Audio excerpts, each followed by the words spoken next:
মালয়েশিয়ায় বিএনপি নেতা M A কাইয়ুমের বিরুদ্ধে নির্বাসন আদেশ প্রত্যাহার। এটি নিঃসন্দেহে অনেকদিন থেকে পালিয়েছিলেন মালয়েশিয়ায় যে বিএনপি নেতা, যার বিরুদ্ধে বাংলাদেশ সরকারের নানা রকম নিবর্তনমূলক মামলা রয়েছে। দেশে ফিরলেই কারাগার একেবারেই নিশ্চিত। সেই নেতার বিরুদ্ধে নির্বাসন আদেশ প্রত্যাহার করেছে মালয়েশিয়া ইমিগ্রেশন বিভাগ। এর ফলে কি হবে দর্শক? এর ফলে যেটি হবে যে এখন বুধবার সকালে দেশটির হাইকোর্টের বিচারককে মুনিয়ান্দি অনুমতি সংক্রান্ত রায় রেকর্ড করার সময় কাইয়ুমকে তৃতীয় দেশে পুনর্বাসনের উদ্দেশ্যে জাতিসংঘের শরণার্থী বিষয়ক হাই কমিশনারের কাছে ছেড়ে দেওয়ার নির্দেশ দিয়েছেন। অর্থাৎ কাইয়ুমের বিষয়টি এখন জাতিসংঘের যে শরণার্থী বিষয়ক হাই কমিশন, তারা এটি ঠিক করবে। মালয়েশিয়ার বিভিন্ন সংবাদ মাধ্যমে প্রকাশিত প্রতিবেদনে বলা হয়, আবেদনকারী এবং তার ডিপেন্ডেন্টদের অর্থাৎ নির্ভরশীল তৃতীয় কোনো দেশে পুনর্বাসনের অপেক্ষায় মালয়েশিয়া থেকে আটক বা নির্বাসন করা যাবে না। তবে শর্ত থাকে যে তিনি কোনো ফৌজদারি অপরাধে জড়িত নন এবং আদালতে তিনি কোনো অভিযুক্ত হননি।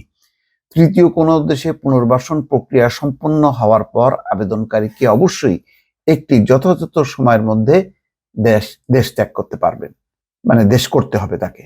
আচ্ছা, দেশটির আদালত বলেছে আবেদনকারী 12 জানুয়ারি থেকে 14 ফেব্রুয়ারি 2024-এর মধ্যে তাদের গ্রেপ্তার এবং আটকের সঙ্গে সম্পর্কিত কোনো ব্যবস্থা করবে না।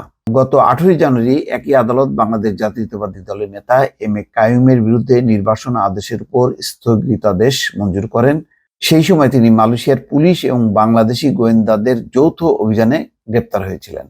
এদিকে স্থানীয় নিউ স্ট্রেটস টাইমসের আরেকটি সংবাদ বলছে যে বাংলাদেশে বিরোধী দলীয় এই রাজনীতিবিদদের বিরুদ্ধে নির্বাসন আদেশের বিষয়ে স্বরাষ্ট্র মন্ত্রণালয়ের হস্তক্ষেপের আহ্বান জানিয়েছিলেন মালয়েশিয়ার মানবাধিকার সংগঠন সুয়ারা রাকায়াত। মানবাধিকার সংগঠনটি ইউএনএইচসিআর এর স্থানীয় দপ্তরে যোগাযোগ করে এম এ কাইয়ুমের মুক্তির জন্য সহযোগিতাও চেয়েছিলেন। সেই সময় জানা যায়, ঢাকার প্রয়াত মেয়র ও বিএনপির ভাইস চেয়ারম্যান সাদেক হোসেন খোকার সময় গুলশান বাড্ডা এলাকার কমিশনার ছিলেন কাইয়ুম। দলের প্রয়াত মেয়র আব্দুস সালাম তালুকদারের হাত ধরে তিনি বিএনপি রাজনীতিতে এসেছিলেন। বর্তমানে এম এ কাইয়ুম কেন্দ্রীয় বিএনপির ক্ষুদ্র ঋণ বিষয়ক সম্পাদক। তিনি ঢাকা উত্তর বিএনপির সভাপতিও ছিলেন একসময়। 2008 সালের 9ম সংসদ নির্বাচনে গুলশান বাড্ডা আসন থেকে বিএনপির প্রার্থী হয়েছিলেন কাইয়ুম। ধারণা করা হচ্ছে বিএনপি ক্ষমতায় থাকা অবস্থায় মালয়েশিয়ায় সেকেন্ড হোম করেছিলেন কাইয়ুম। এই বিষয়ে কাইয়ুমের স্বজনরা বলেছেন 2015 সাল থেকে মালয়েশিয়ায় তিনি সেকেন্ড হোম হিসেবে অবস্থান করছেন। এর পাশাপাশি তিনি জাতিসংঘের শরণার্থী বিষয়ক সংস্থা ইউএনএইচসিআর এর তালিকাভুক্ত শরণার্থী হিসেবে মালয়েশিয়ায় অবস্থান করছেন। দেশে একের পর এক মামলার বেড়াজালে পড়ার কারণে দেশের বাইরে থাকতে হচ্ছে এম এ কাইয়ুমকে। সরকার বিরোধী আন্দোলনের সময় গাড়ি পোড়ানো মামলা সহ নানা অভিযোগে তার বিরুদ্ধে মামলা আছে 1/2 তবে সবচেয়ে বেশি ঝুঁকির মামলাগুলোর মধ্যে গুলশানে ইতালি নাগরিক তাবেল্লা সিজার হত্যা মামলার অন্যতম আসামি তিনি। অভিযোগ আছে 2001 সালের নির্বাচনে বিএনপির জয়ের পর গুলশান বাড্ডা এলাকায় জমি দখল সহ নানা অভিযোগ করে কাইয়ুমের বিরুদ্ধে 2004 সালে কমিশনার হওয়ার পর বাড়তে থাকে তার প্রভাব প্রতিপত্তি।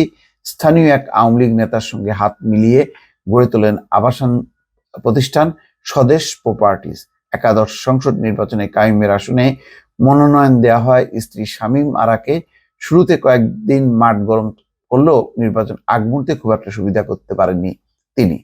গত জানুয়ারিতে তাকে আটকের সময় মালয়েশিয়ার পুলিশ জানিয়েছিলেন অভিবাসন আইনের আওতায় অবৈধভাবে অবস্থানের কারণে তাকে আটক করা হয়েছে, কারণ তার পাসপোর্ট বাতিল হয়েছে। পরে আটক করে থানায় নিয়ে গেলে এই সময় পুলিশকে এটাও জানানো হয় যে তিনি ইউএনএইচসিআর এর শরণার্থী বিষয়ক কার্ড নিয়ে মালয়েশিয়ায় অবস্থান করছেন।